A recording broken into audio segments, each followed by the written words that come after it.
Well, it looks like this thing ain't winding down just yet. And I'm itching to go take photos, but I gotta be smart about it. You know, maintain social distance, make sure I don't find myself too far from home in case stuff goes real bad. So that's limiting my options. But when life gives you lemons, you make lemonade. And I've had my eye on several different compositions here in Orange County for quite some time. In fact, one of them I've had my eye on for like 2 to 3 years. And this would be a perfect time to go out and knock out those compositions because Orange County is like dead right now. The shopping centers are empty, the roads are quiet, and there's basically no traffic, which is unreal. So this would be the perfect time to go do them. And so I have a little checklist I'm just going to work my way down. 4 different compositions, 4 different locations, all shot on 6x17 Kodak Portra 160 or 400, depending on the lighting. And I've scouted the crap out of these spots, so I know exactly where I'm going to stand and what lens I'm going to use. Of the 4 subjects, 2 of them will be best shot at dawn, 1 will be best shot in late afternoon, and 1 will be best shot at dawn or dusk, but I think I'm going to lean towards dawn to keep things a little quieter when I'm out there. Because that's the other problem about all 4 of these locations. They are all on busy roads. Now granted, the city is pretty shut down, but there's still people out driving around. And I hate taking pictures on the side of a busy road. Me standing out there with a big goofy camera like my 6x17 Shen-Hao tends to attract attention. Honking, heckling, suspicious looks from authority figures, you know what I'm talking about. And I just don't like dealing with that. So I'm trying to figure out a way to fly under the radar a little bit so people aren't paying attention to me. And I think I have just the ticket. I picked this bad boy up from Home Depot. And I know what you're thinking. Hey Nick, won't that make you more noticeable? After all, it is high visibility orange. But think about it. If you're driving down the road and you see a guy in plain street clothes on the sidewalk with a big tripod, it's a little suspicious, isn't it? But if you see someone with a tripod wearing one of these construction vests, you don't think twice. Hiding in plain sight. Truth be told, I think I'm only going to use this on the photo that I do in the afternoon. The ones I do at dawn, I'll be under the cover of darkness anyway, so I'll just wear dark clothes. But I think this will come in handy for that daytime shot. I think it looks a little too fresh though. We've got to dirty it up.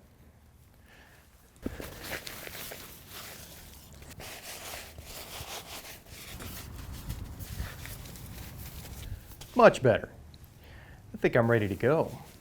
Now, of these 4 compositions, 1 of them I'm really excited about, 2 I think are going to be really cool, and then the 4th I'm a little shaky on. I'm just not as confident on the composition and the lighting. But I won't know for sure until I get out there and do it. It may actually end up being my favorite picture from the whole series. Who knows?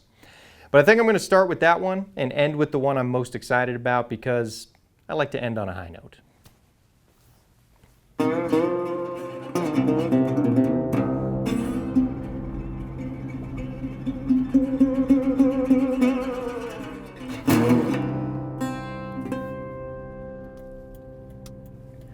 Well, I've come to attempt photographing the motel. And this is the property that can be shot at either dawn or dusk. And I know I said initially that I want to shoot it at dawn, but I decided to come check it out at dusk. I've only scouted it at dawn, so I'm kind of leaning towards that. But I want to at least check it out at dusk because maybe there's more lights on or something. Might look better.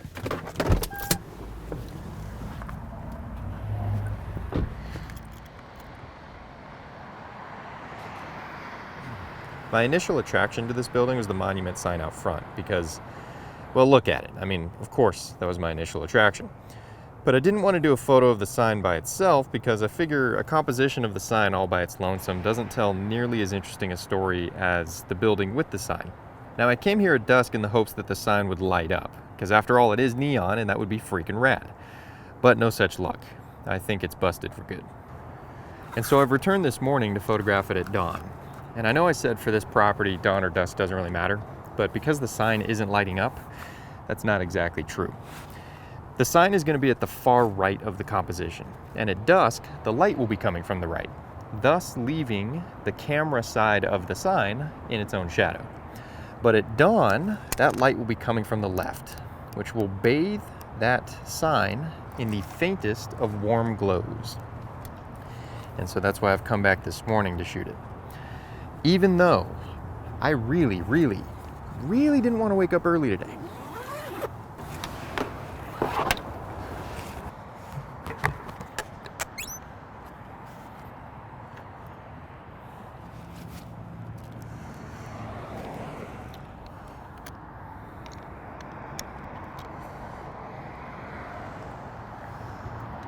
be using my Nikkor 150 millimeter. This is actually a pretty difficult photo to execute because there aren't that many lights on in the building or outside the building, so it's hard to compose and it's going to be a little tricky to expose.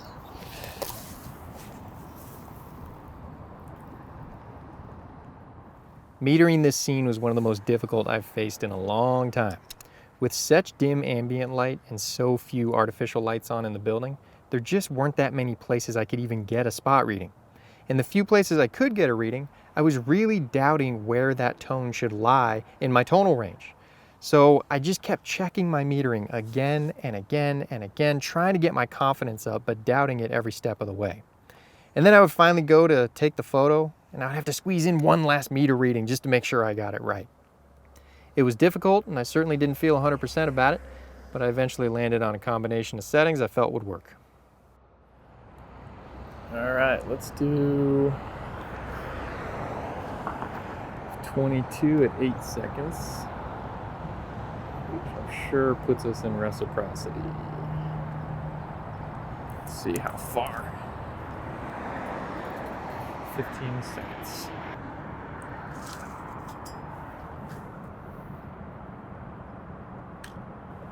Despite my doubts, my metering process served up the goods and the exposures came out spot on. So as I mentioned, I wasn't feeling 100% confident about this subject. But now that I've brought the photo to life, I'd say that although it didn't end up being my favorite photo from this series, it certainly isn't a disappointment. I think I captured it the best that I could, and I was able to create the vibe I had in mind. The only real issues I have with the photo are things that were out of my control. Like, I'd love it if that neon sign was lit up. And I'd love it if there were some lights on in the windows to give it some life. I'd love it if those orange cones were gone and the car up front wasn't a white Camry. In fact, I'd love it if that sweet station wagon in the back was up front and center. But unfortunately, after visiting this property on many different occasions over the course of months, I never saw much change in these things. It was always the same cars in the same spots and the same lack of lighting. I actually suspect this isn't even a functioning motel anymore, but instead is long-term low-income housing. Whatever the case, I'm really glad I captured this on film, because there was another motel here in Orange County with an absolutely stunning neon sign that I was dying to photograph. But I just kept dragging my feet and putting it off until one day I drove by to find it leveled. I vowed to never make the same mistake again. So at least I captured this one on film before it meets the same fate.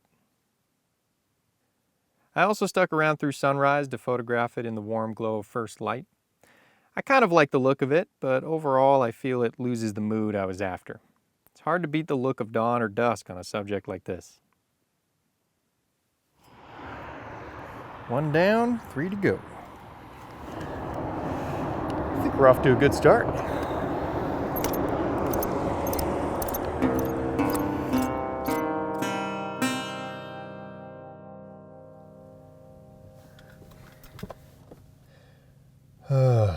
Another early morning. And you know what time it is? It's time for donuts.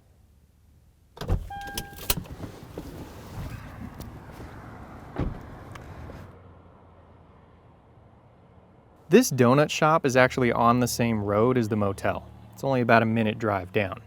And incidentally, it's next door to my barber shop, which you can see in the background here with the red wall. And so that means I've driven by this donut shop dozens of times. In fact, about once every 3 weeks for the past however many years. And yet it's never occurred to me until recently to photograph it. And that's because, until recently, I had only ever seen it in daylight hours. And this is the kind of subject, this is the kind of scene that looks dramatically different in daylight versus dawn or dusk. And recently, when I was out scouting for the motel shot at dawn, I drove by this donut shop on the way home, and as soon as I passed it, seeing it lit up in that beautiful dawn light, I knew I had to photograph it.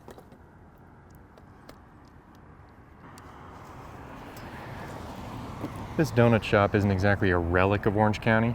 The building's that old. But it's a lovely scene. Got a nice Southern California vibe with all these palm trees dotted all over the place.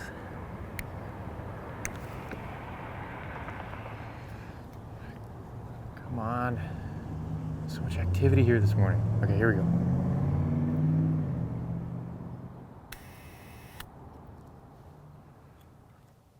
This came out almost exactly as I pre-visualized. Now this building has a well-lit interior. There's a lot of fluorescent bulbs in there. And when you're dealing with a building that has such a bright interior, shooting it at dawn or dusk, it's a fine line to walk between shooting it too early and too late. Because the brighter the interior is, the brighter the exterior ambient light needs to be in order to balance it out. But if you shoot when the ambient light is too bright, then the sky looks too bright and it loses that dusk or dawn feel. And for this scene, my last frame of 4 hit it at just the right time. There are some specific details about this picture that I love. One of them being the sign to the left of the building. You can tell that the businesses in this center have changed over the years, and they've tried to update the sign, but it's been a little shoddy. It's not perfect. You got some overlapping panels and stuff like that, and I think that's really, really cool.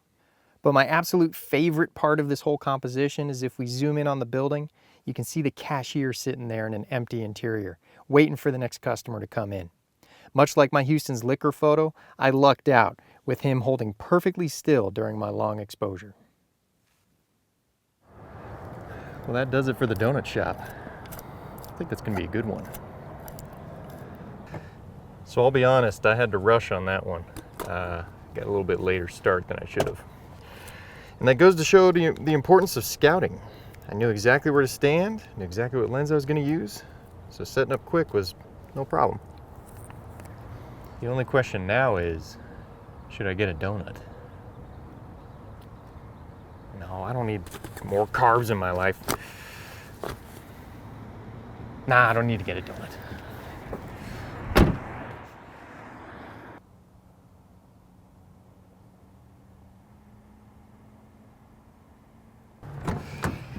Okay, I got a donut because I have no self-control.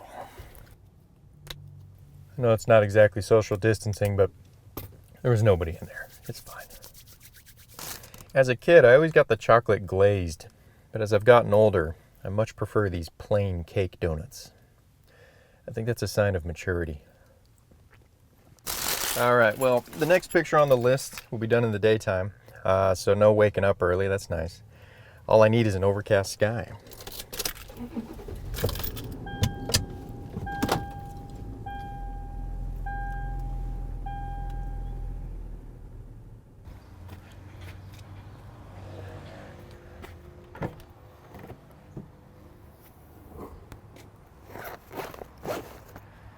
So I'm here to photograph the junkyard scene, and this is the one where I'll be breaking out the construction vest, because my vantage point is on a center divider in the middle of a pretty busy road.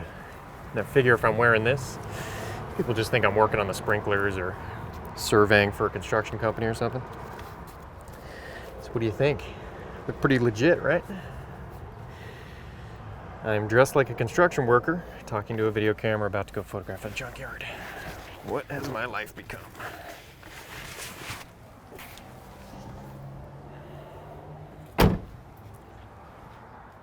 Okay, look, I know this whole safety vest thing is freaking stupid, but it might just be stupid like a fox, because I'm happy to report I didn't get honked at or hollered at once, which is unusual for me when I'm shooting from a center divider.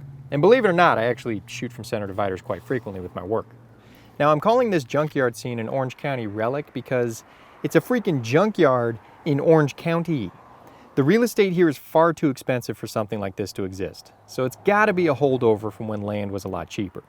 I was attracted to this scene in the first place because I tend to like compositions that are kind of quirky or they might show a strange juxtaposition. And I think this fits the bill because you have all these cars stacked up well above fence line, smashed and facing the wrong direction from traffic. I think it makes for a dynamic photo. And this is the kind of shot where utilizing a view camera can be beneficial. Being able to shift the lens and film standards gives me fine-tuned control over the composition. Not only am I able to keep the vertical lines vertical, but by shifting the lens, I can do some interesting things with the placement of different objects. For instance, if I want the tree perfectly centered, but it happens to be blocking a car that I would like to see, I can move my entire tripod left or right, thus revealing the car from behind the tree, but then just shift the lens back to put the tree back in the center. I love having that kind of control. Metering this scene wasn't too difficult. You know, it's flat, overcast light, and that's pretty easy to work with.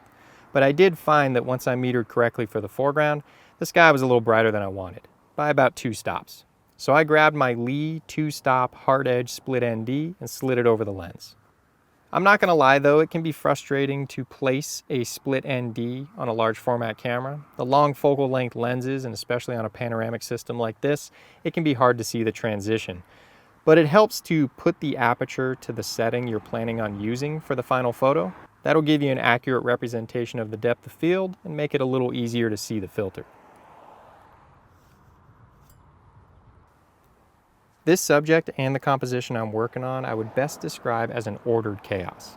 You know, one of those subjects that looks chaotic and like it's in complete disarray, and yet there's order to be found in it. These cars are a mangled mess, but they are stacked up so neatly. You can even see all the transmissions and wheels organized on their shelves. Now for my money, the master photographer of ordered chaos is Andreas Gursky. His image of the 99-cent store is a perfect example. He's been a big inspiration in my work, and you can actually see that coming through in this very composition. You'll see it has these very clearly defined horizontal lines bisecting the image in multiple stages. That's very similar to his famous image Rhine 2, which by the way holds the record for the most expensive photo ever sold. Unless you believe Peter Lick, which I don't. But I have to say the influence of Rhine 2 on this composition was completely subliminal. In fact, when I was scouting this photo, I was picturing it with a crisp, clear blue sky. Then one day it just hit me. It's gotta be overcast. It wasn't until later I realized the connection to his famous image. So with the junkyard down and another satisfying photo in the books, it was time to ditch the safety vest and get ready for my last and most anticipated photo on the list.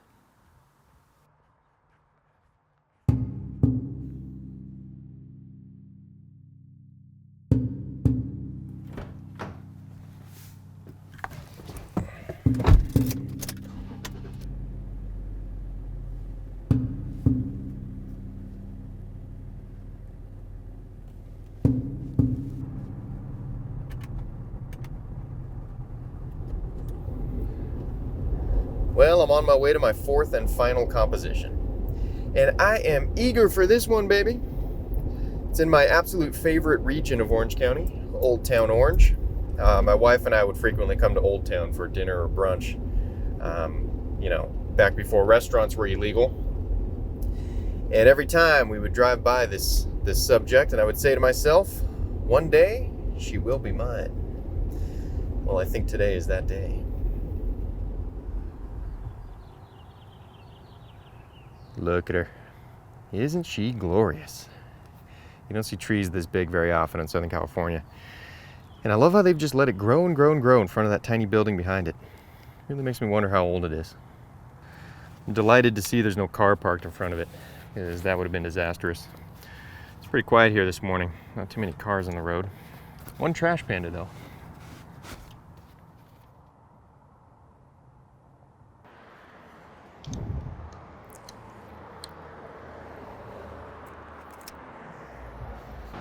Using my Rodenstock 115mm this time, slightly wide angle.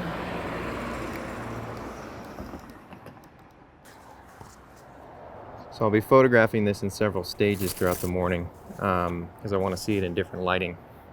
Full on dawn like we have now, early morning, and then late morning. Kind of a tricky subject because this tree is casting such a giant shadow under itself. Not quite sure which lighting is going to be ideal. Okay, I think we're ready to start. We'll do F16 at 8 seconds. 8 seconds on Portra. It's 15, I believe.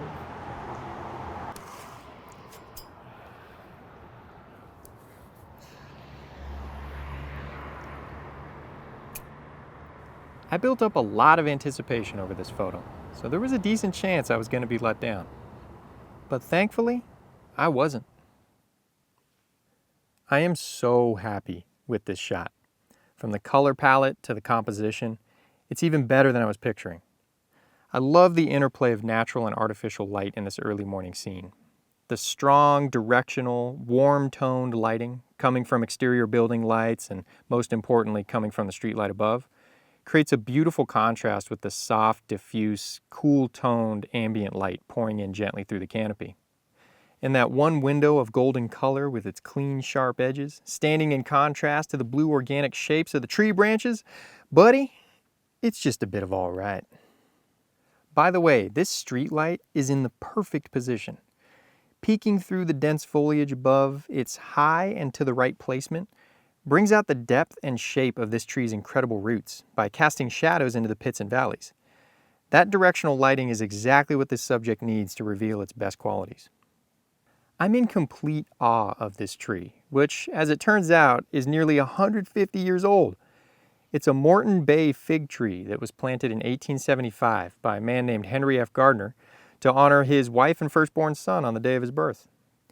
Thank God the good people of this town have seen fit to let it grow, despite its clear intrusion on the local architecture. And thank God I didn't screw anything up with my focus or metering. I've said it many times before, but there is something intensely satisfying about bringing a photo to life that's been nagging your brain for ages. It's one part sigh of relief, one part scratching a good itch, and one part pumping your fist in the air.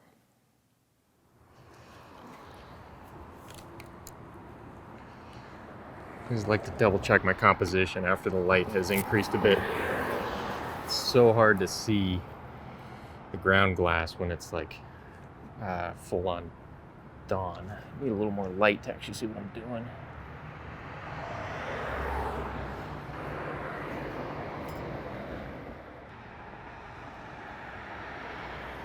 After getting my photo in that early dawn light, I repeated the composition a few more times as the sun rose. With each passing minute, the ambient light gets brighter and brighter, thus tipping the balance of ambient and artificial light. You know, the building accent lighting and the street light, along with the shadows they cast, begin to fade away as the rising natural light levels flood the scene. The result is a flattened, less vivid, and more evenly lit subject. In this case, that increase to the natural light was certainly not an improvement. I think the original image shot in early dawn light was, without a doubt, the best take on this scene. And that is a wrap. Well, I would say that was a productive couple of weeks. There are certainly worse ways to spend your time during a global pandemic. Stay safe out there, stay healthy, and as always, thanks for watching. See you next time.